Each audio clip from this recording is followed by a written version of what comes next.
Okay. The segue question, having all that said, because I don't want to be blabbering this whole time, is this particular issue is often framed as being along racial lines, right? Which really gets ridiculous. People get caught up on identity politics, right? People claim they're in favor of supporting a figure like Oñate because of quote-unquote Spanish heritage. And it's framed as an issue between like natives and Hispanos, but we know that that's not what it's about at all. This is about settler colonialism. And so I see that parallel when we're thinking about Palestine and looking at Palestine, where people try to make it a dispute between like Palestinians and Jews, for example, and we know that's not what it's about.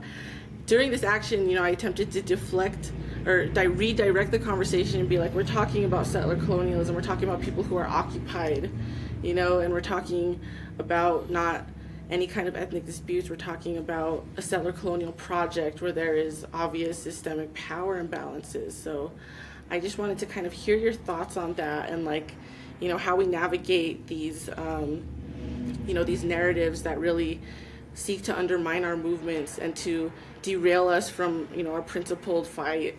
That is the word, derail, right? Like I feel like these kinds of claims are often put forth to kind of distract from the focal point at hand. It's ridiculous, and it sounds ridiculous to the average listener that there is like a dispute about some Spanish guy, or that there's somebody who has grievances with Jews being in Palestine. Mm-hmm. But the reality of the matter is, it's about the land. It's about colonizers who have come over from foreign parts of the world, who have taken over our lands, who have desecrated our lands. But these kinds of distractions, like painting it as a civil dispute or as a religious conflict, and even more recently in Palestine as a real estate dispute, serve to kind of, ridicule and, like you said, undermine our struggles for liberation, undermine our struggles for, being free on our own lands. But what I find ridiculous about what you just shared is that let's assume even that this is about some Spanish guy. This is a Spanish guy with a bloody legacy, and the fact that anybody is celebrating that bloody legacy to me is bizarre. But it reveals something, right? It reveals something about the people we're dealing with today, and it reveals something about the climate we're in today. We think about colonialism as a past event, as a relic of the past, as something that we should, get reparations for, and we should get, collect apologies for. But in fact, colonialism, sentimentally and systemically, is very alive and well, be it here or be it in Palestine, and people are still, like you said, suffering the material repercussions of it to this day. So I don't want to ramble too much, but yeah, I don't think it's just a battle of representation, taking down these monuments. It's a first step, and it's a really important one. Thank you. Yeah. Either of you want to chime in? Well, I think I guess what immediately is in my mind is I think it's hard, especially in this country, in the U.S., for people to grasp what settler colonialism is, and even still having the realization that it's ongoing, it's been ongoing. And when it comes to identity, it's a way for folks to fall into delusion, and to also I guess what's also just terrifying is how normal the bloody history of colonizers is in this country, and that's even harder for people to let go and realize is that's their legacy and they benefit from it. And when it comes to land here in the US, it's also sometimes land theft benefits or even gets the US out of a bad economy, or it somehow improves it, if that makes sense.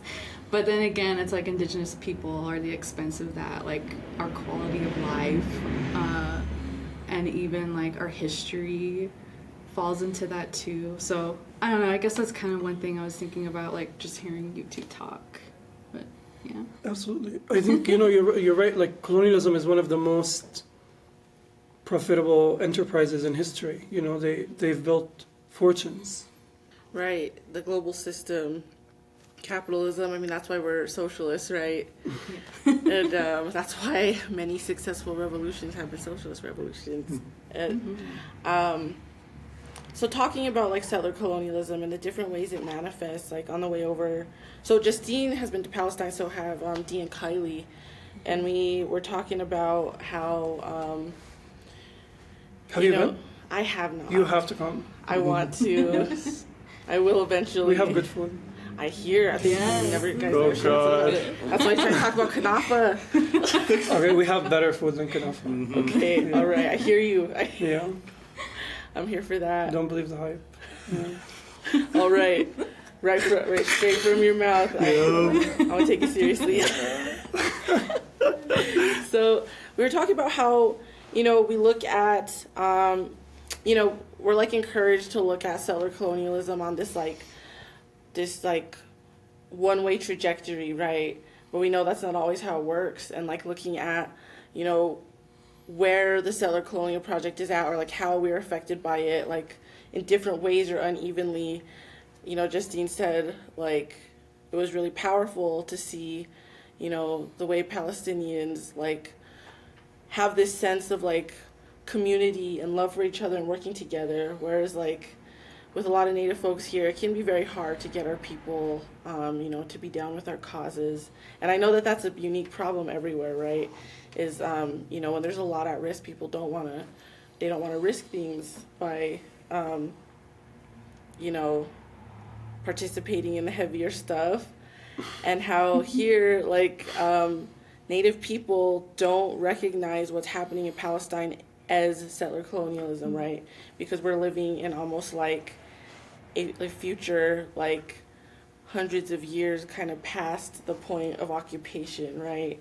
And so Native people here, it's kind of hard to get them to explain, like, this is what happened to us is what is actively happening there, right? It is the same kind of project. It's the same actors who designed these projects, and they used the war policy used against us to genocide Native people as foreign policy that's being applied elsewhere in U.S. imperialist projects. So I just kind of wanted to get into that to ask you, like, how can we, talk about these things in a way that, prompts our people to want to build those relationships and see our struggles as a mutual struggle, right? Absolutely. I mean, I think this is like a two-way street in many ways, because I could say exactly the same thing about the Palestinian people. I think many of us recognize the parallels and recognize the similarities between our people's struggle for liberation and the indigenous struggle for liberation, but we are not really aware of the material circumstances, the specific elements, how it manifested, what policies shape it, what shaped it, and what policies continue to shape it today. And even within myself, like, I recognize an illiteracy of understanding this history. I know that, like, Mahmoud Darwish, our poet, was in conversation with a few indigenous poets, and I know that there's been like statements historically from collectives here and there, but this kind of like material analysis is absent. And I will say also, like, it's really nice to hear you say that you think we Palestinians can come together in community, because there is a lot of infighting, there's a lot on the line for many people, and also many people are, business owners, and many people are business-minded, and there's like a class dynamic that seldom gets addressed, and people want to protect their, interests, and this is constantly a battle, especially like being here in the United States and, urging people to participate more courageously, because, there are real repercussions that are harmful. There are real... if you're a student, you could lose your academic prospects. If you're a professional, you could lose your career. If you support Palestine, you could be smeared left and right, and so on and so forth. But at the same time, these things, I'm afraid, do not compare to like life on the ground. And I think, liberation requires these kinds of small sacrifices. I when I first came to this country, I had a small, this is going to sound offensive, but I promise it's not. I had a small problem with land acknowledgements because I remember I would like sit and people would like say, you know, we're on Lenape territory, and then that's it. There was no native person in the room. There was no connection to the indigenous struggle. It was just like kind of this ceremonial ritual that you do at the beginning of the you know, the lecture, at the beginning of the poetry reading or the open mic or whatever, the friendsgiving, and then you know, it's just that there's nothing beyond it.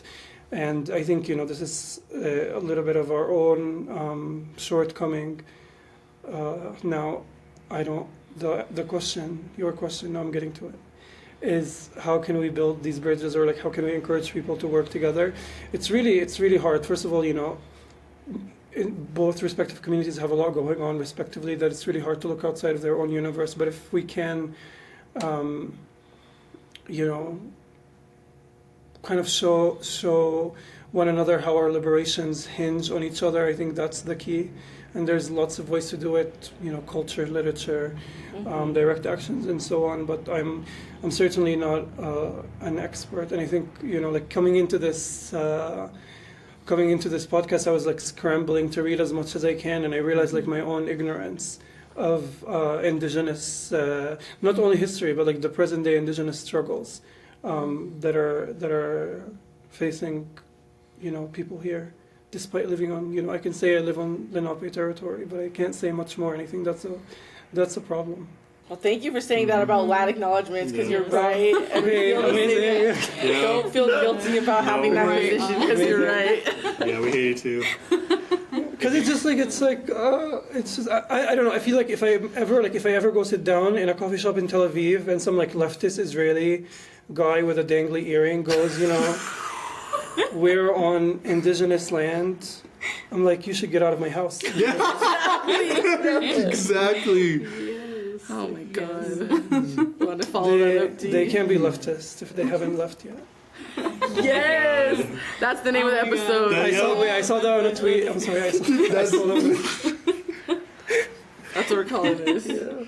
You were talking about material conditions of like indigenous people here. Well, I mean, it's rough out here for Native people. We're constantly targeted by police. Like I think we're like number one, like racially, for like police killings and Native police violence. women per capita exceed. Disappearances. Well, police killings, Native women exceed per capita even the rates at which Black men are murdered in the United States.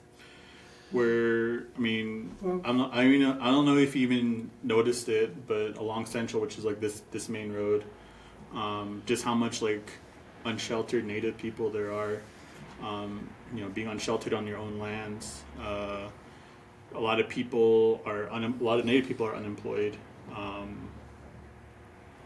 There's you know, there's no jobs back home. That's the other thing is. Back on the Navajo Nation, you know, my nation, a lot of people have jobs off the reservation, and they can't come back home, or they can't like afford to live at home, and so like there's like this huge. I mean, not only that, just this recently, the Supreme Court said that they're not obligated to protect Navajo Nation water rights, and so there's. You know, we're losing land, we're losing water, we're losing our people. Even just during COVID, like we were the number one like in the world for like COVID deaths like per capita. So, you know, these are just like some of the things that Native people still face today, and that is why like something like the Red Nation exists, is to like highlight these issues and to stand up for our people and to give power to our people, because it's such a weird phenomenon of like all these things are happening. Like we can see it, we read about it, we observe it, we experience it, we live it, but there's like this like denial of like this is like happening. Like there's this denial that we're like slowly like succumbing to the settler project of, you know, us just totally being like eradicated, getting off our lands. But yeah, I guess like that is like why it is rough out here. And not only just like even what happened today up north is like, even though there are people, there was like some speakers there, non-native people that were against the statue, that were against like, you know, the false history that these people are speaking about. But in the same breath, they're calling us like, hey, like we're all Americans, like, like, you know, like it was bad, but it wasn't like that bad, you know, like it's like that weird. They're trying to be like the middle. They're just liberals, you know. Yeah. And it's that failure to recognize the United States as an occupying force. Mm-hmm. That's what people couldn't understand. You know, that we are being occupied by like a settler project.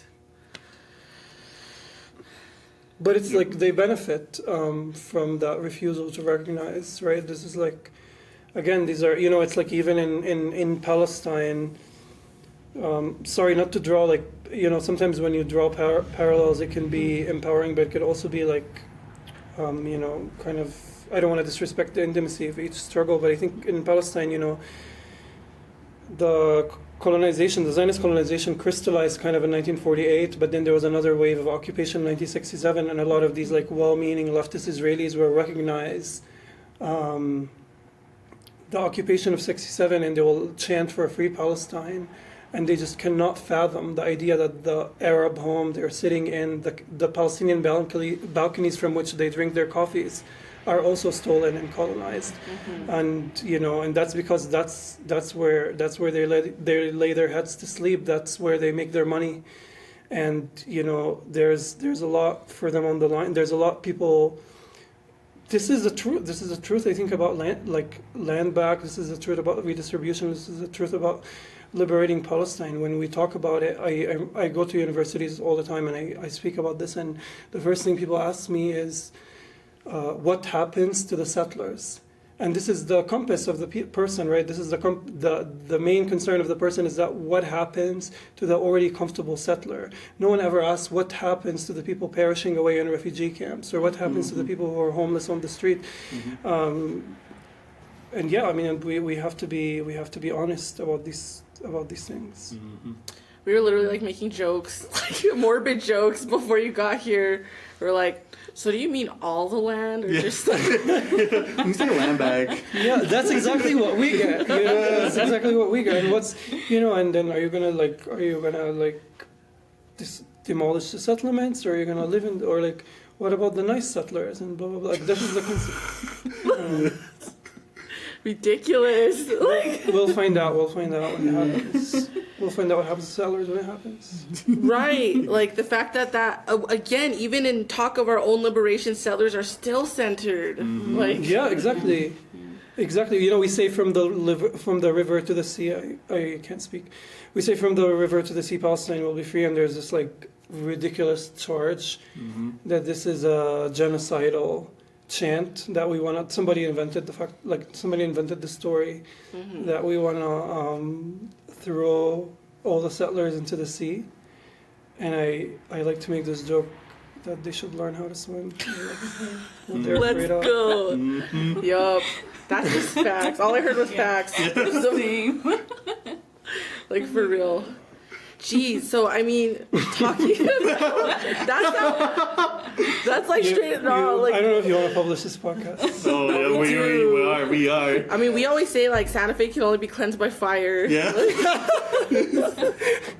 That's like, yeah, it's like our version of that, because like it's like the Pueblo Disneyland. And I would love to hear your perspective. We've heard other Palestinian comrades compare it to Jerusalem, where it's like this settler city that takes on the aesthetics and the architecture of the people who live there, but they're not even allowed to be there, and they are pushed to the fringes on their own land. Like, I mean, the Santa Fe Plaza is like just the epitome of that, right? Like the Santa Fe Plaza was, you know, where Native people were lynched, where Native people were paraded through the streets, and now it's the capitalist center, right? And they get to sell like jewelry and stuff. Yeah. It's like a symbolic reconciliation. Sometimes marked up significantly.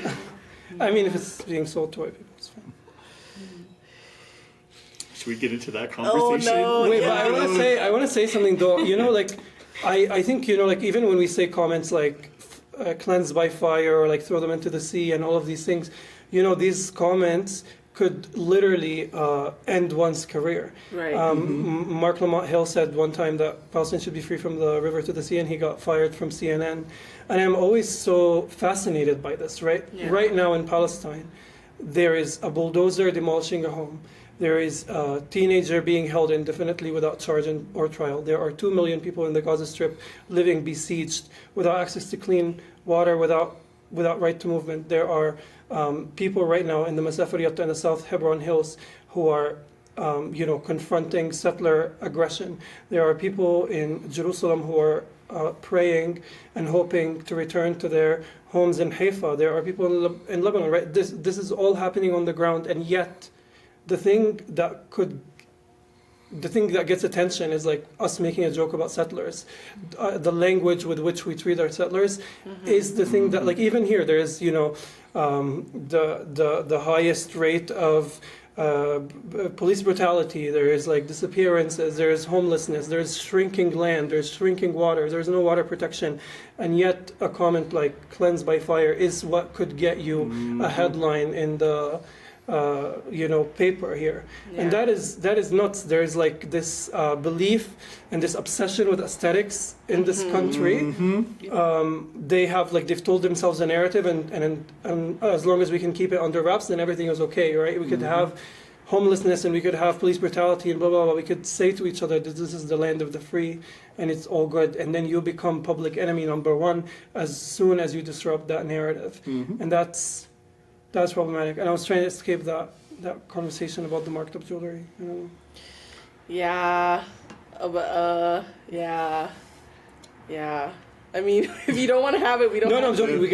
I'm joking. No. Yeah. Okay. I mean, I don't know. Okay, so I don't know if you're aware of what we're gonna talk about. Do you want to kick it off, D? Yes. Well, actually, I guess it kind of ties to like what we did today. Yeah. But man, like, I learned about this through actually Jen and like our Pueblo comrades in the Red Nation, but just like the history of like Santa Fe, the history of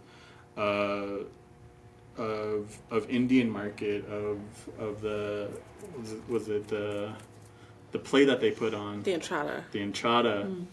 And just like how violent people get about like their history of like glorifying the reoccupation of Santa Fe of New Mexico after the Pueblo Revolt.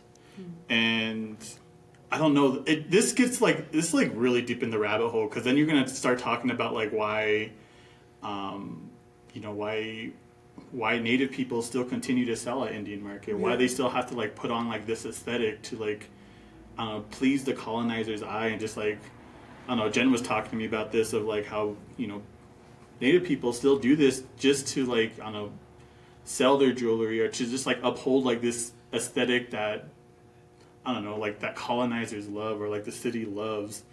But like that's like that's what made me think about when you said like, you know, the city can still sell the jewelry, but it's also like our own people still selling this jewelry, you know. Yeah. And they're sitting a certain way, they're dressed up in a certain way, they talk a certain, yes, exactly. And it's all like because like that's how it was done in the past, and like that's also, but people don't acknowledge like that violent history. Our own people don't acknowledge like that violent history. They want to uphold it for whatever reason. And I'm sure Jen like can articulate it way better, but yeah, the obsession with aesthetics. And so the art and tourism industry here gave rise to a petty bourgeois class of Native artists, and you know, my family was also involved with that. My grandparents were both artists who kind of made their way up the ranks, and you know, being involved in that high gallery life. And of course the money didn't last, right? It's not money that actually makes its way to the community. It's one person's temporary success. And so it's important to be, you know, to have class consciousness when we're looking at these issues. And again, like, not falling into this idea that, you know, the United States is always trying to frame issues of class, issues of colonialism around racial lines to divide people, to divert people's attention. And so actually a lot of the business owners of a lot of these galleries, many of them are Palestinian. Yep. They come from that's where I thought this was going. Yes. Yeah. And like we know that, you know, there's a petty bourgeois class that exists, like our petty bourgeois, in these same circles, in these same, you know, for the same reasons. And it's interesting how you can see almost a form of class solidarity there, but it does not extend to like the ones who are not of that petty bourgeois class. Like, and so it's interesting when we organize here because, you know, like, I mean, actually, Albuquerque is pretty lit, if I do say so myself. Like, organizing Palestinians is pretty lit. And especially the past couple years, it's been cool. And they know that, like, Red Nation will come out and support them. On other occasions, right, like in Gallup, with Brandon's experience, a bunch of white supremacists came through town, and they were trying, you know, they claimed to guard buildings and business owners from, you know, leftist vigilantes and anarchists, and, you know, in Gallup, you know, Indians. And one of these business owners was a Palestinian man. He came out, like, fully armed and, like, a fatigue, like a gun. And one of our comrades went up to him and was like, "What are you doing?" Like, he was like, "Where?" He's like, "Do you know what occupation is? Like, why are you here?" Like, he's like, you know, telling him, like, "Can you not see that's what's happening here? And you're siding with the settlers." Yeah. And, like, I do believe that he got through to that man in that moment, but it was never framed that way. I don't think anyone ever spoke to him like that in his life, right? Yeah. And, like,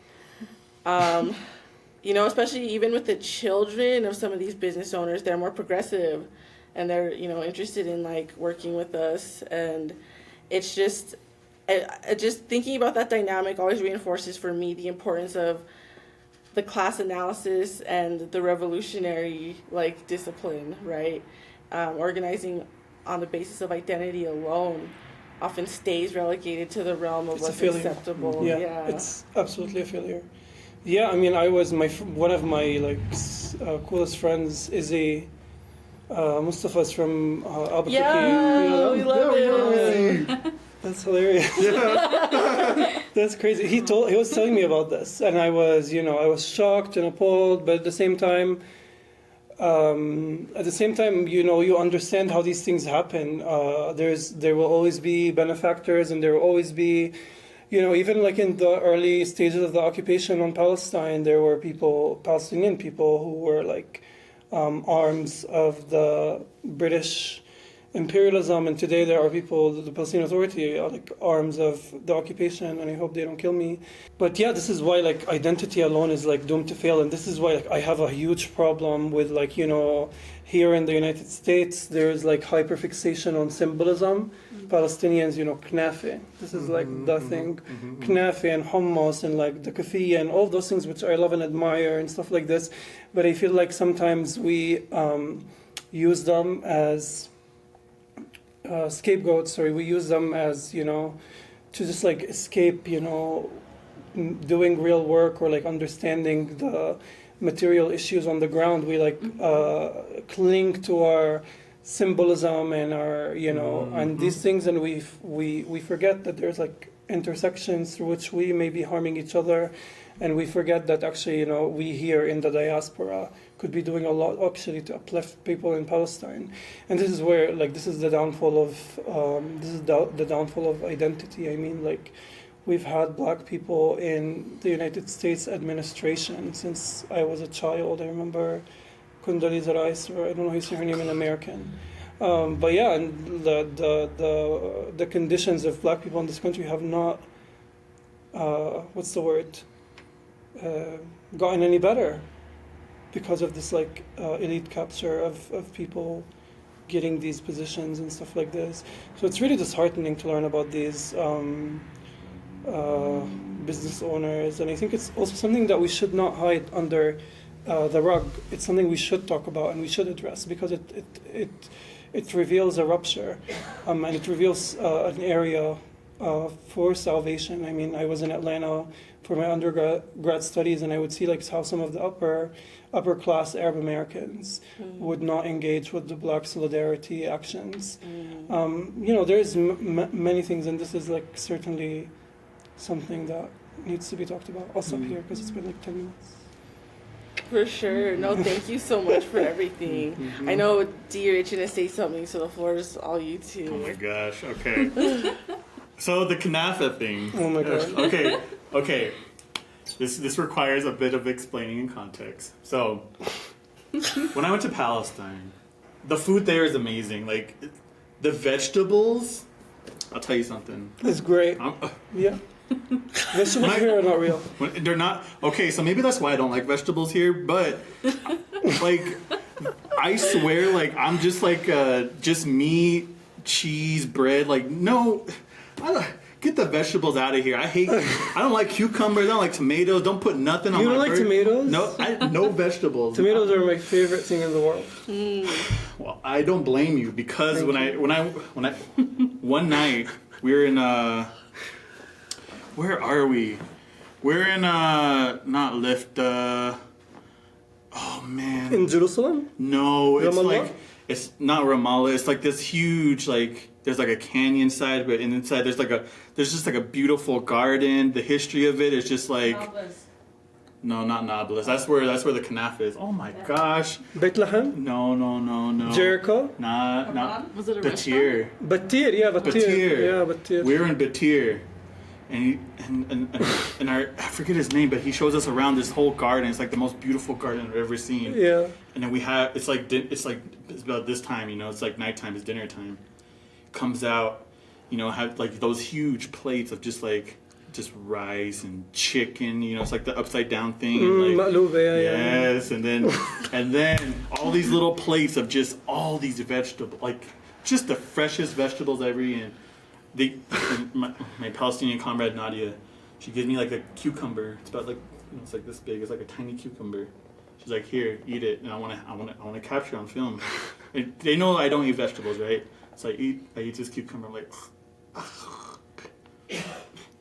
I'm like, oh my god, this is. I like eat it. And I'm like eating all these little plates of just vegetables, and I'm like, what kind of vegetables are? I've never tasted vegetables. Okay. Anyways, I'm getting to the kanafa. Yeah, I'm waiting to see how it relates. So this is like at the end. This is like we're there for like 10 days, right? We're there in Palestine for 10 days.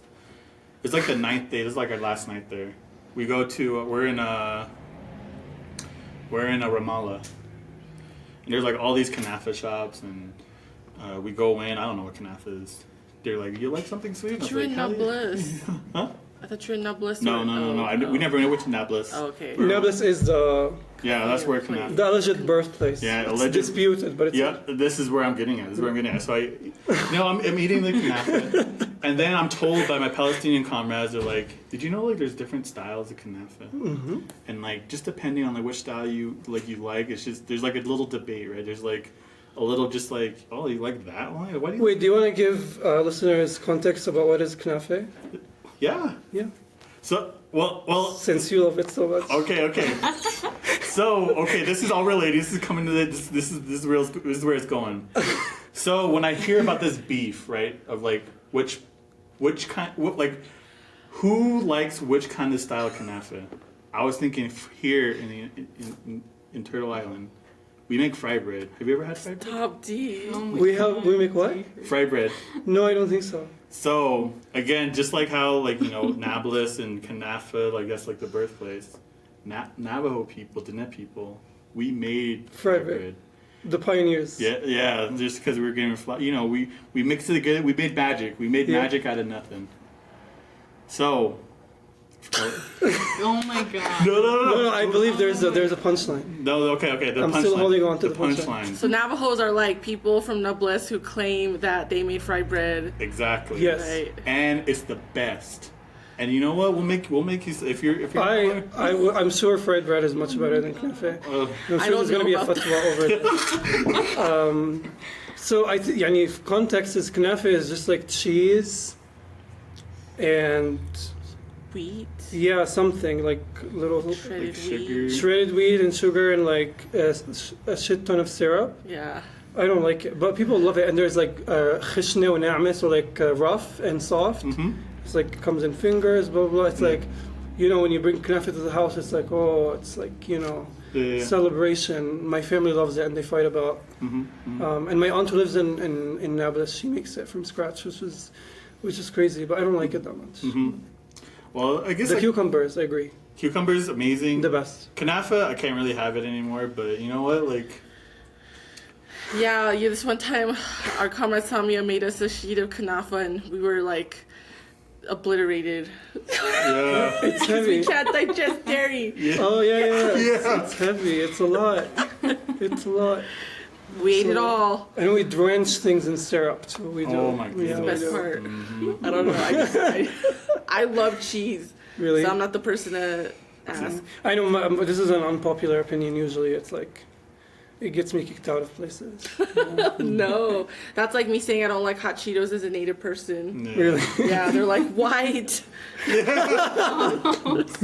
Do you actually not like hot Cheetos? Don't. My little sister is obsessed with them. Oh, I yeah. believe This is what I it. bring from the States, just hot Cheetos. Oh, Mhm. nice. Oh, Yeah. nice.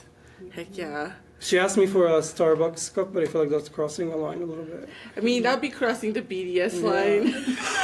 Yeah. You do a knockoff one. Yeah. Canal Street. Yeah. So, okay, where did I want to take this? Did you want to jump in, Kylie?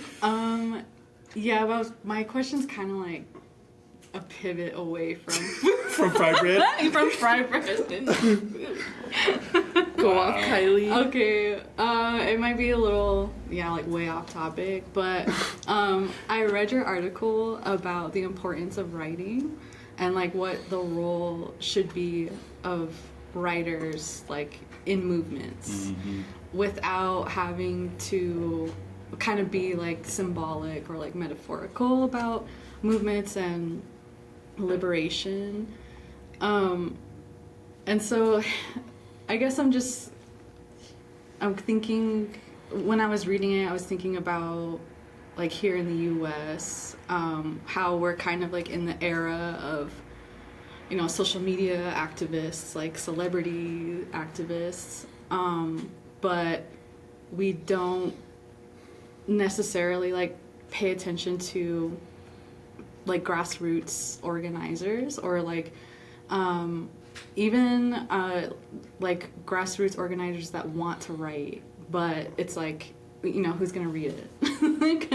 Because I think in the US we sort of have an attitude of like, why do we need to read? Everything's digital. I can learn a whole history in like 7 seconds. You know what I mean? Yeah. And like, but I feel like that's such, in a way, it's like an injustice to the people who are really struggling and trying to make change.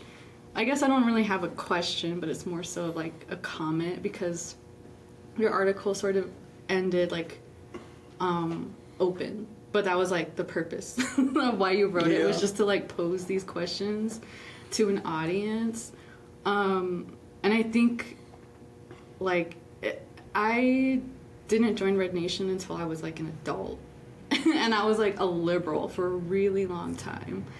And I think once I started reading, like in particular, I started reading like Hanani K. Trask or Lee Miracle, like all of these profound like indigenous feminists, that really like shifted my whole perception of like the world I live in, and helped me to analyze like material conditions and actually like change the way that I lived my life.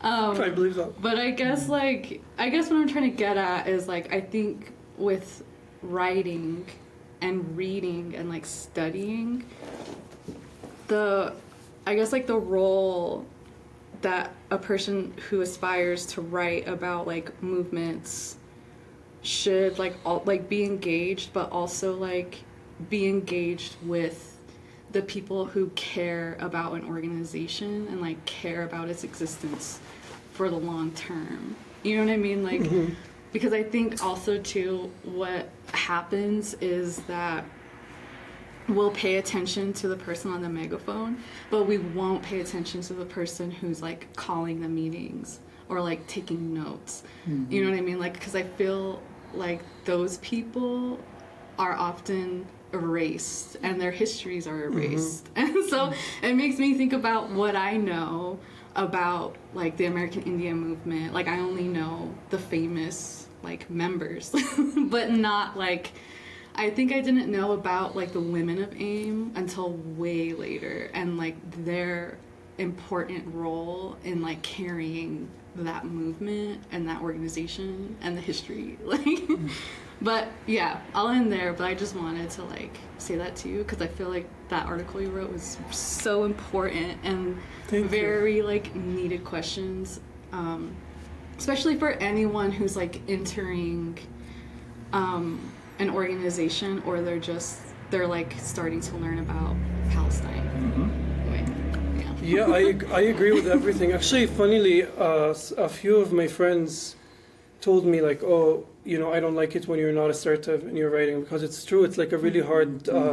It's really hard to write an article about this and say you should do this and you should do that, because first of all, there's like. There's an obstacle course in order for you to even get to the mic.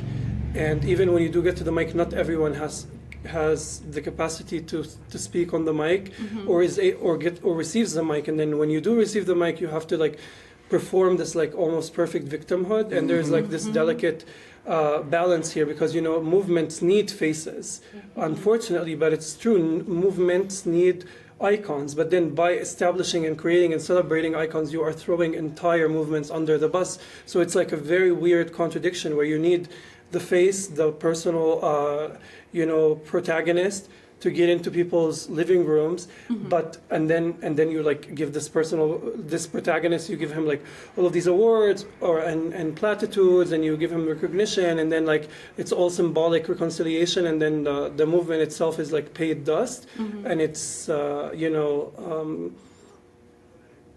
neglected or invisibilized, like you said. And I think for me, surrounding myself with people who are not yes men and yes women, and people who hold me accountable is really important. And then also like recognizing that once you're in the limelight, or like once you are in a stage, you're no longer yourself, you're a vessel. You're like a vessel for the collective rhetoric, and you have to be loyal to that collective rhetoric. And it's a crazy thing to say, because writers are artists, and we shouldn't limit artists' artistic expression, and we should like celebrate individuality and blah blah blah. But at the same time, we don't have representation, we don't have resources, we don't have institutions, and unfortunately, once you're in that spotlight, you owe it to the people that have uplifted you to represent them well. And I know representation is within itself like a very watered down word, but you know what I mean. Yeah, yeah. And apologies, I didn't mean to like come at you.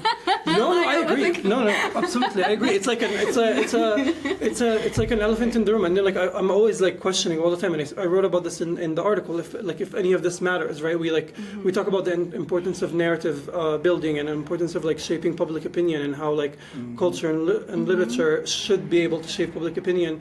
But at the same time, like I get to speak at a university here and a university there, and I get to meet people who shake my hand firmly and tell me thank you for all you do, and then I go home or to the hotel room and I wonder like, what am I doing, right? Like there's still people getting killed. There is not a shift in the status quo, and I think it is problematic not to have these like questions.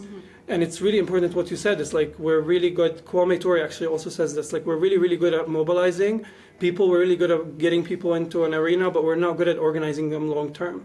And then I question about my own role. Like, is this a ceremonial role where like I'm just like filling air, or like can I play a role that is like actually a little bit more impactful?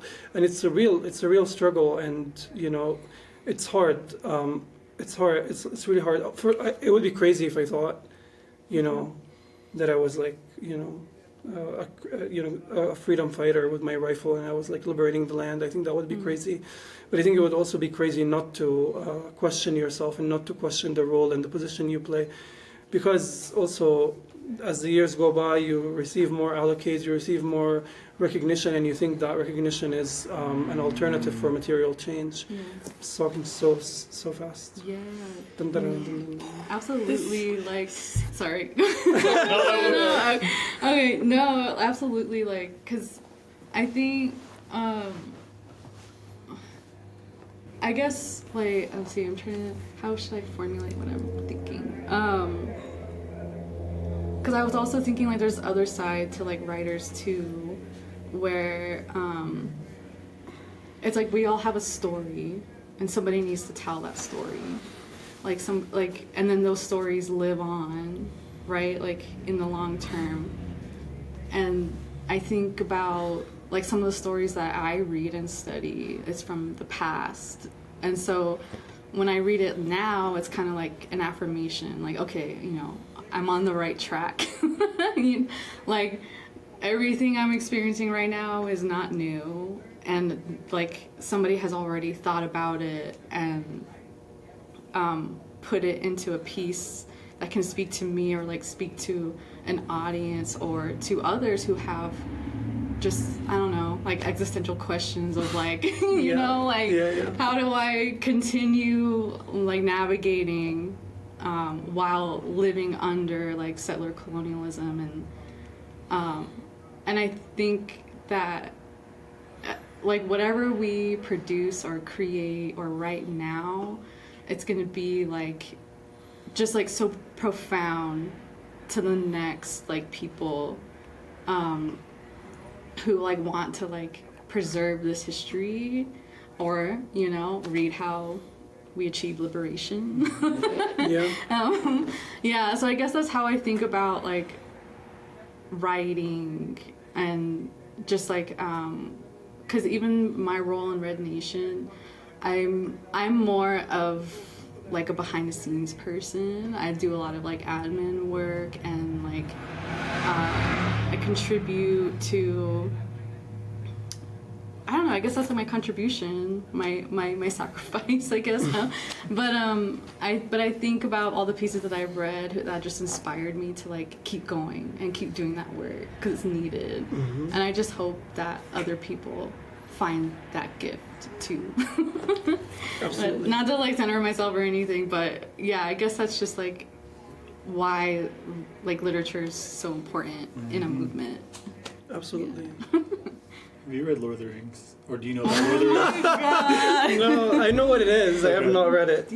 Should I? Don't do it. Don't do no, this. let him talk. It's okay. I just think I think, like, you know, like, when we're talking about, like, the different roles in, like, a movement or, like, the different, like, it takes a lot of people to do all the things, right? To keep an organization, to keep a movement. But, you know, I reference Lord of the Rings all the time because it's like pop culture, right? Like, everyone's like heard of it or seen it or, like, they can grasp it. Like, it's, like, very, I don't know. It's fantasy, but, like, there's some lessons in there. It's the My Precious thing? Yeah. No. No? So that's Harry Potter. What I like to say, I do this all. So when it comes to, like, what Kiley said of, like, you know, what is the role of writers or, like, what are the roles of, like, these different people within a movement? I talk about Lord of the Rings. This is how I explain it to kids too that are trying to, like, understand what we do. Is, like, no one role is, like, more important than the other. Like, you got people that are so gifted on speaking in the mic. You got people that are gifted in, like, cooking or, like being caretakers or being writers or being readers. You know, there's all these different roles, and I just relate to Lord of the Rings because, like, everyone has, like, their own gift. Everyone has, like, their own, like, ways of doing action. And if none of them do, like, what they do, they can't destroy the ring. If Frodo gets lost or he dies, the whole thing's over, you know? If they lose the battle at Helm's Deep, it's over, right? Like, all these things have to happen in a certain way. Everyone's fighting their own battles. Right. And, like, they don't know, like, if the other people are winning. They don't know, like, if these other... And that's how I look at Palestinians, too, you know? Like, you guys are fighting your own fight, we're fighting our own fight, and, like, in the end, we're going to destroy the ring. We're going to win. But that's just, like, my... No, thank you. I now know what the Lord of the Rings is about.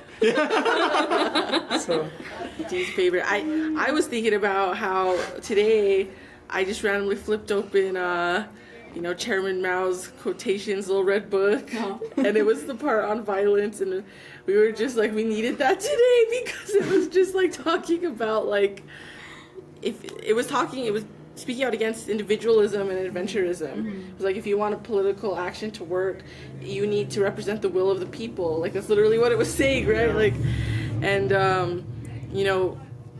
it really made us like reflect on ourselves and like, okay, like, we need to be very particular in how we move with these things, and we need to be sure that we are paying attention to how the people are moving, because we say when people move, we move, right? Yeah. And it's about being disciplined in that way. And Dee's always quoting Huey P. Newton about organizing and how if you want to organize the people, or what is it? He says like the people come like for the support, right? The feeds or the financial assistance, but we need to get them to stay like with the teachings and the praxis, right? Like, that's like a paraphrase. Yeah. Well, it's Huey P. But it's also Fred Hampton. Oh yeah, Fred Hampton. Kiley actually shared it with me, and like I just like it just clicks so much of like people enjoy like the spectacle, right? People enjoy like people like when it comes to like movements, people think like, oh, you need to like do the most radical action. You need to like do like the most like something that will get you on the front page, right? But it's like the slow churning, like the everyday work, the Kileys in the world, like accumulation. Exactly. Yeah. And like, but people think like, oh, I need to go lock myself into like a bulldozer or like like do all these things to get arrested, right? But like, how does that help the material? Like, it's like the marathon versus the sprint. People want to do the sprint all the time and like want to get famous and become an influencer and like become like a voice, but like how does that help your people? And it's just a long game. Yeah, it's just a long game. And I agree with the idea that everybody has a different role, but I think not everybody's rewarded the same. In fact, there are people who like have to pay steep prices, and there are people who are, not having to do any of that, who get more and more access and more Yeah. mobility. There are people even who are already like upwardly mobile, who use identity to their advantage to get ahead. But this is where like you have to be accountable to others, and where you have to be also honest with yourself. I don't know. It's a struggle. It is. It's depressing as fuck. Yeah. Words every day. Every day sometimes we gotta sit around and slap each other on the ass. I know, just to keep our spirits up. Like, please. Yeah, it's tiring. There's a lot of ego involved, and there's a lot of like personal agendas involved, and there's a lot of everything involved. And, But also you have to like know how to game the system. Sorry, not to like make this about me, but like I want to use an example here. I like to be radical. It's for my own like to look cool. But I also think I'm radical on the inside. But sometimes you have to do things that are a bit more. I hate to say the word strategic. So for example, like me and my sister got contacted like 2 months before we were going to be on the Times 100 influential people in the world list. And, we had a conversation, and it was like a really big conversation with like many friends in Palestine. And, we had the idea, like we know this is like again, symbolic gesture that is not going to advance any lived conditions of anyone. So we had like a big conversation with a few of our friends and mentors, and we thought, okay, we're just gonna let it come out. We're gonna accept it. We're gonna tell Time we accept this this thing, and we're gonna let it come out. And as soon as it came out, we released a statement saying, this may be a positive indication of like mainstreaming Palestine. However, it's a symbolic gesture that creates icons and throws out people under the bus, and like our uprising was made up of hundreds of thousands of people. And in that equation we got the mainstream recognition, which actually got people talking and created discourse around U.S. households, but at the same time, we were able to critique it. Right? I think the problem is that when you accept these platitudes and you celebrate them, and not even you celebrate them, you pretend as though they're rooted in merit, or that they're rooted in your hard work, or that they're rooted in anything other than chance and luck and access. It's literally just you are at the right place at the right time, and you happen to get all these opportunities, and to pretend that they are because you are a special person and the rest of your kin are not is incredibly individualistic. Yeah. That's, yes, thank you for saying that, because that is nonstop. Like, we see that here across all movements. Like, everywhere. the lone wolves, the faces who get the recognition, and then... It's by design too, right? Yeah. And, so, okay, you mentioned the PA. Let's go. Sure. This, I've been meaning to go arrested. I'm kidding. You can ask. So, we have heard folks kind of, when we tell them about the relationship we have with our tribal government, or more specifically, the relationship our tribal governments have to the U.S. government, people will be like, oh, that sounds like the PA. And, like, essentially, our tribes function as appendages of the U.S. settler state, right? Our tribal leaders will not do anything that goes against the status quo. They won't do anything to sever their relationship with the United States. They fully, bend to the will of the U.S. to keep intact, what is called sovereignty, to keep intact, our trust lands, which don't actually even belong to us, right?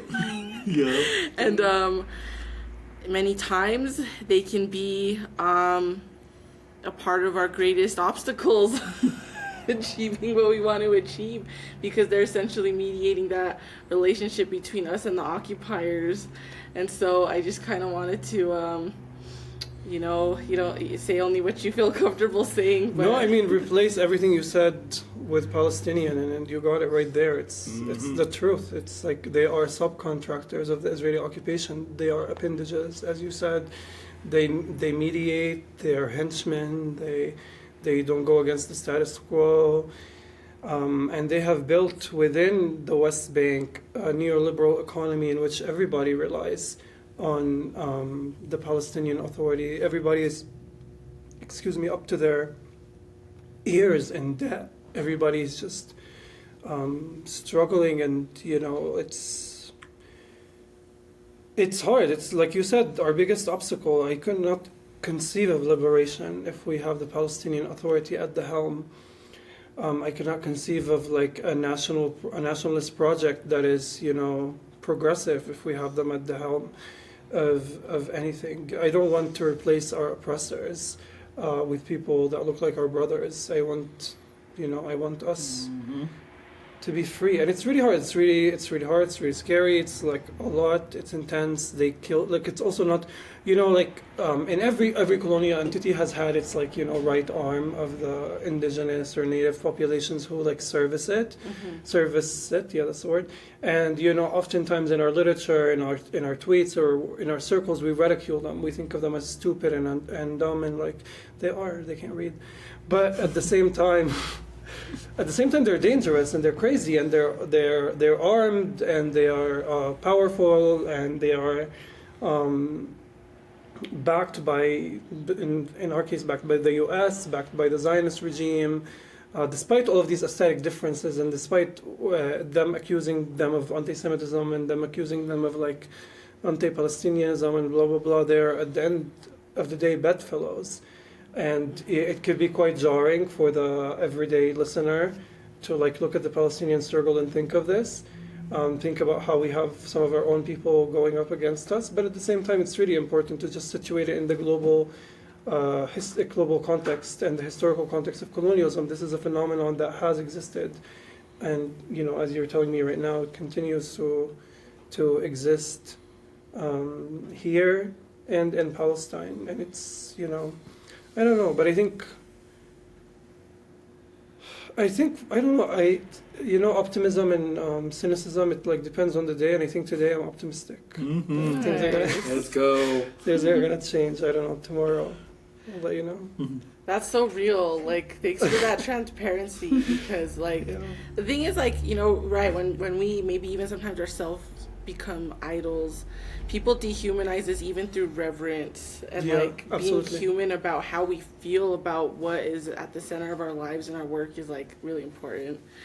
And I think, yeah, I think it's important for our listeners to like see that full spectrum of humanity. Like today, earlier at the press conference, we heard one of our sisters talking about that. Like, you know, don't think of me weak because I'm showing my emotions here. Like, people need to see our humanity. Absolutely. And yeah. It is also, yeah, it's hard to conceive of liberation while it's, you know, that administrative relationship. That's the verb we used. Yeah.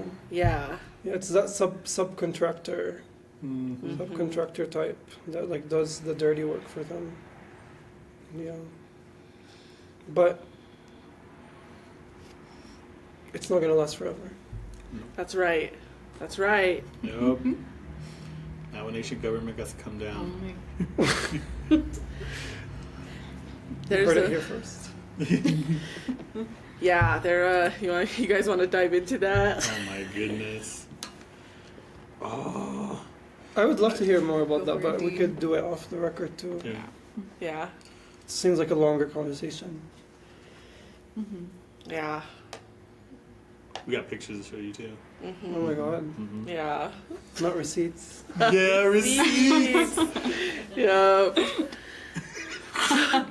So we're coming up on 1 hour, and this might be a can of worms question, and I think you've already you spoke to this a lot, but like asking you, so okay, last year everybody had Save Sheikh Jarrah in their bio, right? It was trendy, it was sexy, and but yet I don't think, especially many people in the US or the global north, understand the specificities of the type of settler colonial violence taking place there right now. So we're just wondering if you could speak to those specificities in Sheikh Jarrah and in Jerusalem at large, and like talking about the importance of reporting accurately with those details and with those specificities. Yeah, absolutely. I mean, you're absolutely right. You hit the nail on the head, but it's also, I like to say this phrase, there's a million states in one in Palestine, in the sense that each locale has its own specific set of displacement and displacement policies that they deal with, right? Excuse me. So in our case, I'll give you like 3 examples. Is that okay? Is that cool? I'll give you 3 examples. And I think this will serve as like a great elevator pitch for this. So in our case, it has always been promoted as there's this kind of legal real estate dispute going on between Palestinian families that have lived there for generations and these settler organizations. That's not the case.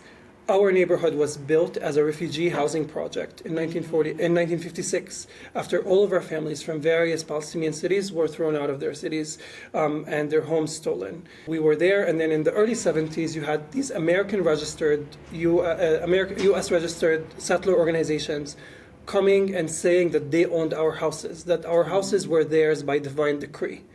And you would think this is a crazy person, they can fuck off, but no, they have the backing of not only the Israeli government, but the Israeli judicial system that was built by and for Israeli settlers to facilitate, bureaucratize, and institutionalize settlement and displacement. So we've lost 4 homes, including half of our home in the neighborhood, and we continue to battle for the remaining 28 houses that exist in our neighborhood, right? So you have this like land theft that is marketed and promoted as a real estate dispute. Now, if you walk 10 to 15 minutes away from Sheikh Jarrah into a town called Silwan, also in Jerusalem, you have about 1,000 people, 2,000 people who are at the risk of having their houses demolished. Why, you may ask? If you ask the New York Times, the New York Times would tell you that these people have built their houses without permit. But we know that the New York Times is stupid. So the truth is, yes, they have built their houses without permit, but the New York Times or the Washington Post will not tell you that 97, if I'm not mistaken, 97% of building permit applications that are submitted by Palestinian Jerusalemites for to building new homes are rejected by the Israeli municipality, right? That we cannot build any new structures while they expand and grow their Jewish-only colonies in the hundreds and thousands of numbers. We cannot even build a new building, right? So what are people going to do? They're going to build without a permit because this is their land. Because actually, the Israeli government has no legal jurisdiction over the eastern part of Jerusalem, even under international law. It is illegally occupying it. This is not even my anti-colonial sentiments. This is like international law that everybody likes to cite all the time, right? But you look at these places and you think, oh, maybe they should get a building permit. But the reality is, and what the news doesn't tell you, is that they simply do not get. And actually, the man that was responsible, the city councilman that was responsible for building and rejecting these, accepting and rejecting these building permit applications, would walk around our neighborhood with a megaphone, screaming Islamophobic shit and saying that we want Nakba now, we want ethnic cleansing now in Palestine, right? This is like as ludicrous and bizarre as it sounds, but there is a partnership between the settlers and the state. Now, the third example I want to give you is Masafer Yatta in the South Hebron Hills. These are cave-dwelling people, they are Bedouins, they are farmers, they have cultivated and lived on their lands for generations and generations and generations, right? Now they are being expelled from their lands. You open up the New York Times, why are they being expelled from their lands? Because they are living in off-limits military zones. They are living in firing zones where the Israeli army conducts its training. And you read that news and you think, well, tough shit, they shouldn't have built their homes in a firing zone. What the news will not tell you is that actually the Israeli government designated these lands as firing zones for the sole purpose of expelling these communities from their ancestral lands, right? So each local, and I can tell you about Al-Naqab, I can tell you about the Khan al-Ahmar, I can tell you about Al-Isawiyya, I can tell you about a million and one ways in which people are expelled from their homes.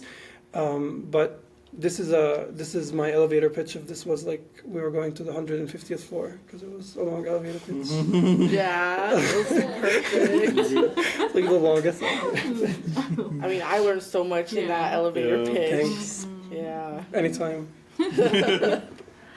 I've memorized this. I have. Well, it's on point, and it's again like looking at these private property relations that much of this policy kind of crafted and perfected by the U.S. and adopted by Israel and enacted there, right? And if we get into it, right, we could do a whole podcast on looking at how U.S. Indian policy had been absorbed and reimagined to establish the illegitimate so-called state of Israel. Absolutely. Actually, one thing I'm so curious about, I read this, I don't know if this is real, I don't know if this is conspiracy theory, I don't know if this is like QAnon, I don't know. But I remember this distinctly. I was on the Jerusalem Post, which is a Zionist, like right-wing publication, and I saw this article in the Jerusalem Post about the Israeli government or the Israeli Foreign Affairs Ministry funding a cultural center in the Navajo Nation. And there's no commentary on my end. It's like we're aware that they co-opt in this. Zionism always, despite being coupled with imperialism, despite being partners with the UK and the United States, despite being a colonialist, racist, genocidal movement, brands itself as like an anti-colonial movement, right? As like an indigenous movement, as a return movement. So I actually am not so surprised that they would do such a thing. But I just want to ask: is that real? It's real. Where I would love to hear. I mean, it's our own shortcoming. Is like there are parallels that we could be capitalizing on. Sorry, to use that word, but there are parallels we could be like building upon and like and yet we're not. And then you have the Zionists coming in and funding a cultural center. What's that about? So, dang, this happened during the Ben Shelley administration in 2008, 2006, around that time frame. But it goes on to like the history of like our people, like as indigenous people here, as Navajo people, and like the influence of like Christianity. And a lot of like our leadership, a lot of like our elders, our people, because of like colonization and like the indoctrination of like Christianity onto our lands, people, you know, lose our ways, our cultural values, and adopt Christianity. And it's, you know, our this is why I say, like, you know, the our Navajo Nation government needs to go, because like a lot of it is so Christianized, and they follow like the church, and but it's not like the, you know, like how I learned about Christianity in Palestine. It's the white colonizers way of like, yeah, exactly. And so Ben Shelley, our president at that time, I think he was the one that ushered in like this whole like welcoming Israel onto our lands, and like sending delegations of Navajo Nation leadership to Israel. And because of that, they formed like this relationship.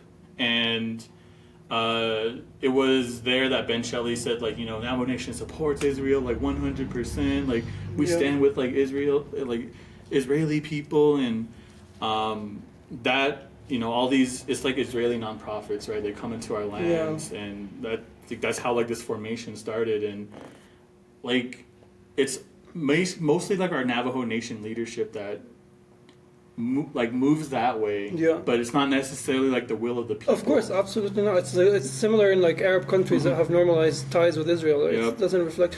But I gotta say, I'm ashamed to say, I think it's like a brilliant move on the Israelis' part. You know, it like kind of, when I read that news, it kind of lit a fire under my ass. I was like, what am I doing? Like, what are we doing? How can we forge these partnerships? Because, you know, they can just manipulate language, and they could like create these like pseudo ties and so on and so forth. But it's, you know, it could serve their image. It could do great for them, you know. But like you said, you know, it does not reflect the will of the people. And I think, well, that's the most important thing. It should also incentivize us to build these partnerships. You know. And it was actually one of our co-founders, Melanie Yazzie, Andrew Curley, and Janine Yazzie. Melissa. They organized like this group. I forget what it's called, like Dene for Palestine, or there was like this like little group that they formed to hold Navajo Nation leaders accountable for all this support for Israel. Sadly, like, you know, there's no way to hold our nation's leaders accountable. There's literally like nothing like within our bylaws, nothing like at all to to vote them out or to kick them out of office. It's literally just like they're there until their term's over. So they can literally do whatever they want, but that's like some of the things that our comrades like had to find out the hard way. It's like, wow, like you can do all this organizing, you can get like marches, and you can take over like the Navajo Nation Council, the president's office, but there's literally like no legal way for them to get kicked out of office, and that's where we're at. Like, it's depressing. Yep. Yeah, it's rough. You know, we're always talking about we want to make our tribal leaders into internationalists, like true internationalists. Like, even just putting it in their head, like, what if you could engage in trade and commerce with anyone you wanted? Who would you choose? Probably people who are going through similar things, right? Probably. You know, like, I just wish, like, Native nations could see themselves as, like, be more emboldened to go outside the purview of the United States. And to really get to learning about people and seeing what works and what doesn't, right? But thank you for entertaining it. You know, like, I wanted to, like, I'm curious about it. Yeah, you know, like, the Israelis do this, like, they've done this in Syria, they've done this in Kurdistan, they do this, you know, they're like... Yeah, but it should tell us something, like, should tell me as a Palestinian something about, like, the kind of relationships I have here, and, like, you know, just moving beyond the aesthetic, moving beyond the performance. Right. And it's hard. Like you were talking about, like, the symbol of the kafia, or kanafa, you know, things like that. And I feel what was coming to mind for me was, like, the red handprint for MMIW, or, like, Just like these influencers, empty like people talking about land back as like a concept and not a literal demand or like, yeah. That's crazy to me. That's crazy to me when people would like define. It was very shocking when I first heard land back defined as like like an idea, like as a value rather than like a real thing. Like people would say that land back means like freedom for everyone and like respect for everyone and like we all love each. But that's not what it means. I thought it means like literal land back, yeah. Like literally all of it. Give me the land. Yeah. Yo. No, yeah, the same crap happens all the time here. Oh god, it's still oh god. Oh god. You staying in Santa Fe, like I'm sure you're gonna see a lot of horse shit there. Oh my god, the debauchery's out of control. If I leave the apartment, yeah. Don't. Yeah, I've just been writing a lot, so I haven't gone around, but I should. Just these ugly ass settlers everywhere, like, and you were also saying too, like self-proclaimed like Israeli leftists. You're like, oh, we support you, and like the same goes down here. We even have like, balls out like pro-Palestine people who, when they're told, dude, you're like a settler right now, you're like actively settling, you're like actively doing that here. Their mind just explodes. Like they just can't comprehend it like at all. It's it's something. Yeah, absolutely. I mean, it's. I think for me, like seeing, like rich people who are like super Palestinian, super pro-Palestine. Because of what they wear and how they talk and blah blah blah, and I'm just like, you should go buy a house there if that's like, you should buy some land if that's. But like for me, the test is like the dinner table test, right? Like how are you and your family members, your community members benefiting from this thing you're allegedly like refusing or you're protesting against, right? Like if you say you are anti-capitalist and you're socialist, are you willing to sit at the table with your uncle who has a corporation and a gas station and look them in the eye and tell them that that's exploitative? Those are like the kinds of tests that really reveal a person's essence. I could like talk about women's rights from today until tomorrow, and then I could go home to my house and my mom could do my laundry, and then At a lot of native man influencers. At the Sunny Boys. What? Yep. Is that a It's a term, yeah. Sunny Boys is a term. Oh, I thought it was like a person. Like an act, Sunny Boy. No, it's just like all the men that still act like children. Yeah. Yeah, Sunny Boy. Sunny Boy. I might be a little Sunny Boy. Just being 100. Yeah. Keeping it real. I mean, I do my own laundry, but I don't take out all the stains. Not really stain treating them. No, not really. I'm just dumping them in cold water. No, and I just really appreciate you repeatedly bringing up like going hard against like aesthetics, like the way that kids use it, like young people, teenagers. I'm like, do you know what aesthetics are though? Like, is it your sense of fashion? Like, is it your interior decor preferences, or like what is actually happening here? Yeah. Hyper individualism. Yeah. I mean, it's like it's really easy to like come. I don't know. It's like I feel like sometimes it's really easy to come and like I was gonna say like do a circle jerk, but I'll be classy. No, romanticize, right? Like it's easy to romanticize and say easy things and like get along and go home and not do anything, but sometimes it's important to like point out these contradictions, not to be contrarian or like to destruct, but really because it's like out of an intense feeling of love for our movements, Guided by love. And that's, oh God, we were throwing down about that today too at that press conference. Well, I guess we can wrap it up here. We're about an hour 30 in, but I wanted to open it up for final comments, final questions. Any questions you have for us? I'm wondering, I mean, this is like, obviously this is a very big, oversized question, and by no means do you have to answer it now, but I'm wondering like if there is a demand or if there's an ask of the Palestinian people, especially here in the United States, what would it be? and each of you can riff, or like you can text me later. Oh man, I mean, mine would be like, show us how, because like really, like we're always like, we see Palestine as the future. Like, really? Yeah, and Wow. that might seem, yeah, I know like people have different reactions when we say that, but like, Wow. as far as we're concerned, your struggle is significantly more advanced than ours. Mm-hmm. And so I would say, teach us what you know, like. No, that's real. Like, Thank you. That's I've never heard. Thank you. That's really beautiful. That's amazing. That's incredible.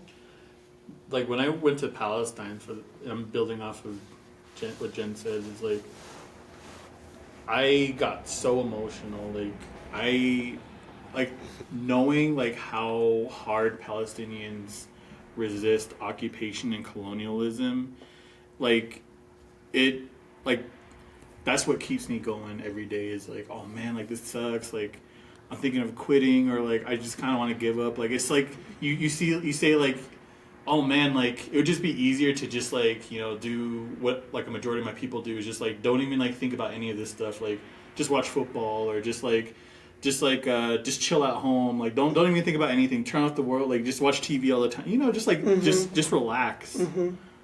But when I think about like what's going on in Palestine, like how hard Palestinians go just to live a dignified life, to me, like, there's no excuses. Like, you guys are my strength. Like, Palestine is my strength. And That's crazy. Thank you. That's really nice. Oh my gosh. Yeah. I'm gonna cry. So, like, I say the same thing that Jen said, is just like, if, however you guys do it, let us know, teach us, because we're always ready, because you're right, like, it is hard out here. Like, the pessimism sometimes sets in really hard, and you're like, fuck, like, why are we doing this? Like, are we actually changing anything? Like, is this even all worth it? But yeah, thinking about Palestine always changes it. Always changes that mindset. It's like, oh, we got to keep going for them too. So For me, I know it's like really hard to envision change happening, but for me at least, like, I just don't want them to be comfortable. I don't want the settlers to be comfortable. I don't want them to be. I don't want them to live peacefully if I can't live peacefully. That's to me, like, this is what keeps me going, is the idea that, okay, you're not going to laugh in my face. That's crazy. Yep. I think Jen and Dee have said it all. Do you want to chime in, Justine? Yeah. I know she had a lot to say about this. Man, I don't even know like what to say. If there's anything you can keep doing for us, is just keep keeping it real with us, man. Like our friendships, our relationships, like we're comrades now, and just, oh man, just, that's all I have. Oh my god, thank you. Yeah, and like, I guess like on a sentimental level too, it's always nice just to like just be real with each other, like just blatantly real without having to like tiptoe around all the bullshit. Exactly. And like having to like how do I say this without having to gauge our language or how we're like performing as like a good Indian, you know what I mean? And I feel like with conversations that we have with our Palestinian relatives, it's always just so real, and it's kind of like it's like because I think sometimes we operate just on autopilot because we're just so like gaslit or gaslighted all the time. And so when we have these just really honest conversations, it's not refreshing, doesn't capture, I just feel like free, I guess, or just alive and just so like full of love, because I'm like, okay, like it just gives me the fire that I need to just keep going. You know, And I think it's like that for all of us, and even for like Native people who learn about Palestine, or who are learning about Palestine for the first time, or like they have these conversations with people. It's the same feeling, like, okay, you know, like I'm not imagining all this bullshit, like it's actually happening, and there's actually things we can do about it. Yeah, that's all I want to say. And I guess I'll just end by saying too, like, we know that we're not free till Palestine's free, you know, and our fight is always gonna be like our liberation is dependent on the liberation of Palestine, like 100%. So is ours. Absolutely. Can I say something? Yeah. I just want to say it's been like I feel very, very lucky to have had this conversation today. I'm so grateful for your time. Honestly, I feel very lucky. I also feel like burdened by the amount of, like, overwhelmed by the amount of work that is yet to be done, but at the same time very inspired, and you know, very inspired, incentivized to do something. And I don't know. I think there is like so much more conversations to be had, and so much. There's so much more to talk about, and there's a long way to go. But it's like really, you know, heartwarming to know that like we're in the right direction, and that there's. I'm just very grateful for this podcast. Thanks very much. I usually hate podcasts, so it's great. So do I. Yeah. This is great. This is great. I love learning about Lord of the Rings. And, yeah. And other things. Yeah. Well, thank you so much. Of course, thank you for your time.